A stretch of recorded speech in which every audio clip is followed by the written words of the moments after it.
അവന്റെയും പുത്രന്റെയും പരിശുദ്ധാത്മാവിന്റെയും നാമത്തിൽ ആമേൻ. എന്റെ പ്രിയപ്പെട്ടവരെ, ഇന്ന് ഓഗസ്റ്റ് 28 വെള്ളിയാഴ്ച. അമ്മേ പരിശുദ്ധ അമ്മേ, അമ്മേ പരിശുദ്ധമേ, ദൈവമാതാവേ, കൃപാസനത്തിലൂടെ ഞങ്ങൾക്കും ഞങ്ങളുടെ ദേശത്തിനും അമ്മ മധ്യസ്ഥം തേടി തന്ന എല്ലാ അനുഗ്രഹങ്ങൾക്കും കൃപകൾക്കും ഞങ്ങളിപ്പോൾ ഹൃദയം നിറഞ്ഞ നന്ദി പറയുന്നു.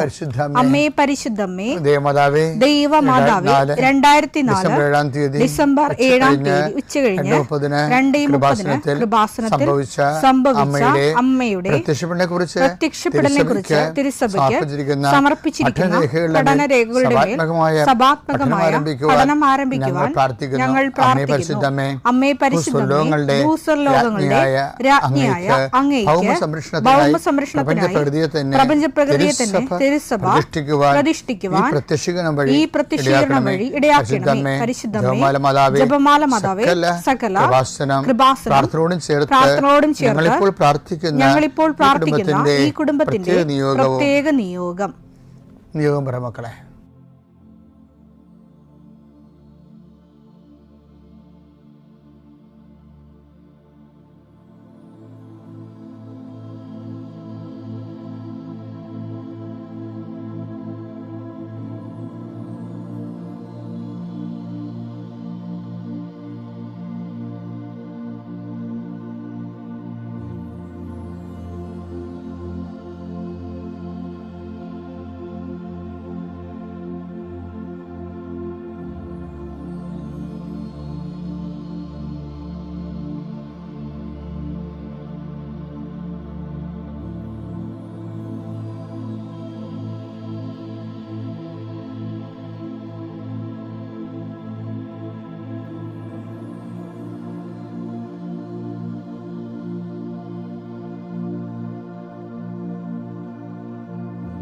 അമ്മയുടെ പ്രത്യക്ഷീകരണത്തിന്റെ ഈ അനുഗ്രഹവേളയിൽ ഞങ്ങൾക്ക് സാധിച്ചു തരുവാൻ കനിയണമേ. ആമേൻ. വിശ്വാസ പ്രമാണം. സർവശക്തനായ പിതാവും ആകാശത്തിന്റെയും ഭൂമിയുടെയും സൃഷ്ടാവുമായ ദൈവത്തിൽ ഞാൻ വിശ്വസിക്കുന്നു. അവിടുത്തെ ഏകപുത്രനും ഞങ്ങളുടെ കർത്താവുമായ ഈശോമിശിഹായിലും ഞാൻ വിശ്വസിക്കുന്നു. ഈ പുത്രൻ പരിശുദ്ധാത്മാവിനാൽ ഗർഭസ്ഥനായി കന്യകാമറിയത്തിൽ നിന്ന് പിറന്ന് പൊന്തിയോസ് പീലാത്തോസിന്റെ കാലത്ത് പീഡകൾ സഹിച്ച് കുരിശിൽ തറയ്ക്കപ്പെട്ട് മരിച്ച് അടക്കപ്പെട്ട് പാതാളങ്ങളിൽ ഇറങ്ങി മരിച്ചവരുടെ ഇടയിൽ നിന്ന് 3-ാം നാൾ ഉയർത്ത് സ്വർഗത്തിലേക്ക് എഴുന്നള്ളി സർവശക്തിയുള്ള പിതാവായ ദൈവത്തിന്റെ വലതുഭാഗത്തിരിക്കുന്നു. അവിടെ നിന്ന് ജീവിക്കുന്നവരെയും മരിച്ചവരെയും വിധിക്കുവാൻ വരുമെന്നും ഞാൻ വിശ്വസിക്കുന്നു. പരിശുദ്ധാത്മാവിലും ഞാൻ വിശ്വസിക്കുന്നു. വിശുദ്ധ കത്തോലിക്കാ സഭയിലും പുണ്യവാന്മാരുടെ ഐക്യത്തിലും പാപങ്ങളുടെ മോചനത്തിലും ശരീരത്തിന്റെ ഉയർപ്പിലും നിത്യമായ ജീവിതത്തിലും ഞാൻ വിശ്വസിക്കുന്നു. ആമേൻ. സ്വർഗ്ഗസ്ഥനായ ഞങ്ങളുടെ പിതാവേ, അങ്ങയുടെ നാമം പൂജിതമാകണമേ. അങ്ങയുടെ രാജ്യം വരണമേ.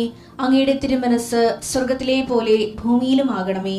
അന്നു വേണ്ടുന്ന ആഹാരം ഇന്ന് ഞങ്ങൾക്ക് തരണമേ. ഞങ്ങളോട് തെറ്റ് ചെയ്യുന്നവരോട് ഞങ്ങൾ ക്ഷമിക്കുന്നത് പോലെ ഞങ്ങളുടെ തെറ്റുകൾ ഞങ്ങളോടും ക്ഷമിക്കണമേ.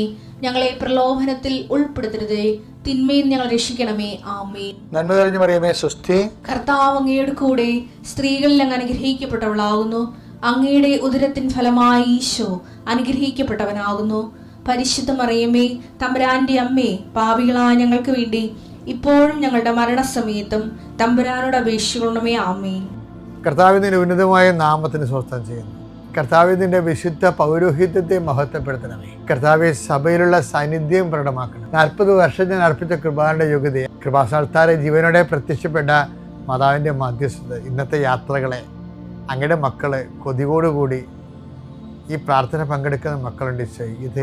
ഈ പ്രാർത്ഥന കൂടിയിട്ട് എവിടെയെങ്കിലും പോകണമെന്ന് പറഞ്ഞുകൊണ്ട് ജീവിതം സമർപ്പിക്കുന്നുണ്ട്. പലരുടെ കയ്യിലും പല രേഖകളും പേനയും ഡോക്യുമെൻറ്റും പരീക്ഷയും പാസ്പോർട്ടും വിസയും വിമാന ടിക്കറ്റും കർത്താവെ കുറേ സർട്ടിഫിക്കറ്റുകളായിട്ട് ആൾക്കാർ നിൽക്കുക മുട്ടനിക്ക് നിശ്ചയം അവരെ അതെല്ലാം രേഖകളെല്ലാം കർത്താവിൻ്റെ നാമത്തിൽ ഞാൻ ആശീർവദിക്കുന്നു. എൻ്റെ ദൈവവേദനെ, നീ ആരെ ഇന്ന് കാണാൻ പോകുന്നു, ആരോട് സംസാരിക്കാൻ പോകുന്നതോ, ഏത് തുറക്കാത്ത വാതിലും കർത്താവിൻ്റെ നാമത്തിൽ നിനക്ക് വേണ്ടി പരിശുദ്ധയുടെ മധ്യസ്ഥത തുറന്നു കിട്ടട്ടെ എന്ന് പ്രാർത്ഥിക്കുന്നു. എൻ്റെ കർത്താവെ, രോഗികളെ സംബന്ധിച്ച് പ്രാർത്ഥിക്കുന്നു. എൻ്റെ കർത്താവ്, മുടി കൊഴിഞ്ഞു പോകുന്നവരുണ്ട്, വട്ടത്തി മുടി കൊഴിഞ്ഞു പോകുന്നവരെ കാണിക്കുന്നുണ്ട്. അവരെല്ലാം കർത്താവ് സ്പർശിക്കണം. അവരിത് മാത്രം മാനസിക സംഘർഷം അനുഭവിക്കുന്നു. ക്യാൻസർ 4th സ്റ്റേജ് അനുഭവിക്കുന്നവരുണ്ട്, കരളുവേദനക്കാരുണ്ട്, ഉദരവേദനക്കാരുണ്ട്, കണ്ണിന് കാഴ്ച മങ്ങുന്നവരുണ്ട്, മൂക്കിൽ ദശ വളരുന്നവരുണ്ട്, PCOD രോഗികളും പിസ്തുല രോഗികളും RSS രോഗികളും നടുവിന് വേദനയുള്ളവരും ഈശോയെ ഇടുപ്പലിന് വേദനയുള്ളവരുണ്ട്. അവരെ എല്ലാം നിന്റെ തിരുമുറുവാർന്ന വലതുകരത്താൽ സ്പർശിക്കണമെന്ന് പ്രാർത്ഥിക്കുന്നു. സാമ്പത്തിക തകർച്ചയുള്ളവരും ഓരോരോ ഇൻ്റർവ്യൂവിനും ടെസ്റ്റിനും വേണ്ടി പോകുന്നവരും അതിനെക്കുറിച്ച് പേടിയുള്ളവരും ട്രാൻസ്ഫർ കിട്ടിയവരും പോകാതിരിക്കാൻ നിവൃത്തിയില്ലാത്തവരും പോകേണ്ടി വരുന്നവരും അവർക്കും ഒരു കർത്താവ് സെറ്റിൽമെൻറ്റ് കൊടുക്കണമെന്ന് പ്രാർത്ഥിക്കുന്നു. മക്കളില്ലാത്തവർ, വിവാഹം താമസിക്കുന്നവർ, കുടുംബസമാധാനം ഇല്ലാത്തവർ, ഭാര്യാഭർത്താക്കന്മാർ അകന്ന് താമസിക്കുന്നവർ, മക്കൾ ദുർനടപ്പിലായിപ്പോയവർ, തെറ്റായ വഴികളിൽ പെട്ടുപോയവർ, എൻ്റെ കർത്താവിൻ്റെ ഉന്നതമായ നാമത്തിൽ സഭയുടെ അധികാരത്തിൽ കുരിശടയാളത്തിൽ ദൈവശക്തിയാൽ ഇന്നത്തെ ദിവസത്തെ കർത്താവ് നിങ്ങളെ അനുഗ്രഹിക്കട്ടെ. എൻ്റെ പ്രിയപ്പെട്ടവരെ, സാക്ഷ്യം വഹിക്കുന്ന ജീവിതം, അതായത് മറ്റുള്ളവർക്ക് സാക്ഷിയായി ജീവിക്കുക. 5:16 അപ്രകാരം മനുഷ്യർ നിങ്ങളുടെ സൽപ്രവർത്തികൾ കണ്ട് സ്വർഗസ്ഥനായ നിങ്ങളുടെ പിതാവിനെ മഹത്വപ്പെടുത്തേണ്ടതിന് നിങ്ങളുടെ വെളിച്ചം അവരുടെ മുമ്പിൽ പ്രകാശിക്കട്ടെ. അപ്പൊ ഈശോ പറയണത് വിളക്ക് കൊളുത്തിയിട്ടേ ആരും കൊണ്ട് പറയാനടി വെക്കരുത്, ഉറവിട്ട് മൂടെടുത്ത് അത് പീഠത്തുമേ വെക്കണം, എല്ലാവർക്കും വെളിച്ചം കാണണം. അപ്പം നിങ്ങൾ നന്മ പ്രവർത്തി വന്നാൽ എല്ലാവർക്കും കാണണം. അത് എന്തിനാ കാര്യം? അതൊരു സാക്ഷ്യമാണ്. അപ്പം സാക്ഷ്യങ്ങളെ എന്തിനു വേണ്ടിയാണെന്ന് വെച്ചാൽ മറ്റുള്ളവർ വിശ്വാസം ജനിപ്പിക്കാൻ വേണ്ടിയുള്ളതാണ്, മറ്റുള്ളവർക്ക് ദൈവത്തെക്കുറിച്ച് ഓർക്കാൻ വേണ്ടിയുള്ളതാണ്. അപ്പം സാക്ഷ്യമായിട്ട് ഇപ്പം ചിലർ നിങ്ങളോട് പറയത്തില്ലേ, നിങ്ങൾ സാക്ഷ്യം പറയണമെന്ന് പറഞ്ഞതിൻ്റെ കാര്യം എന്താണ്? സാക്ഷ്യം പറയണമെന്ന് പറഞ്ഞതിൻ്റെ കാര്യം 2 കാര്യങ്ങളാണ് എൻ്റെ അടുത്തുള്ളത്. ഒന്ന്, ദൈവത്തെക്കുറിച്ച് മറ്റുള്ളവരെ ബഹുമാനിച്ച് സംസാരിക്കും, ആരാധനയോടെ സംസാരിക്കും, ദൈവത്തെ അറിയാത്തത് അറിയും, അറിഞ്ഞവർ ആഴപ്പെടും, അല്ലേ? അപ്പോൾ സാക്ഷ്യം എന്ന് പറയണത് അഹങ്കാരികൾ മാത്രമേ സാക്ഷ്യം പറയാതിരിക്കത്തുള്ളൂ, വേറെ എല്ലാവരും പറയും. അതുകൊണ്ടാണ് യാക്കോബ് പറയണത് ദൈവം എളിമയുള്ളവർക്ക് കൃപ നൽകുമെന്ന് പറയും.